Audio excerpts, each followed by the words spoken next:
ఇప్పుడు పాయింట్ ఏంటంటే ఈ జీవో నిలబడుతుందా నిలబడదా అన్నదే క్వశ్చన్ మార్క్. ఈ జీవో నిలబడాలి అని కోరుకుందాం 100%. ఈ జీవో నిలబడాలి, ఎవరు కోర్టుకు వెళ్ళొద్దు అని కోరుకుందాం. ఒకవేళ ఎవడైనా కోర్టుకు పోయినా దరిద్రం, కోర్టు ఆ పిటిషన్ కొట్టేయద్దు అని కోరుకుందాం. కానీ చరిత్ర చూస్తే ఆ సిచ్యువేషన్ కనబడట్లేదు. 2019లో కూడా సేమ్ ఇలాగే ఒక జీవో ఇస్తే ఆ జీవో చెల్లలే. కాకపోతే వీళ్ళు దీనికి ఏం చెప్తున్నారంటే, మేము కులగణన చేసినాం, కమిషన్ వేసినాం, అన్ని రకాల ఒక ప్రత్యేక కమిషన్ వేసినాం, అన్ని రకాల చర్యలు తీసుకున్న తర్వాత మాత్రమే జీవో రిలీజ్ చేస్తున్నాం అన్నారు. మరి ఈ అంశం ఏమైనా దానికి బలం చేకూరుస్తుందా ఆ జీవో నిలబడ్డానికి అన్నది ఒక పెద్ద క్వశ్చన్ మార్క్. అది కూడా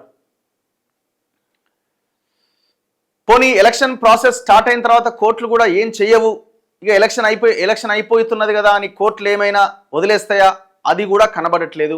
గతంలో మహారాష్ట్ర లాంటి ప్రాంతంలో వేరే రాష్ట్రాలు ఇలాంటి సిచ్యువేషన్ వచ్చినప్పుడు కోర్టులు నిర్దాక్షిణ్యంగా నిర్ద్వందంగా లేదు ఈ చెల్లదు అని చెప్పేసిన సందర్భాలు ఉన్నాయి.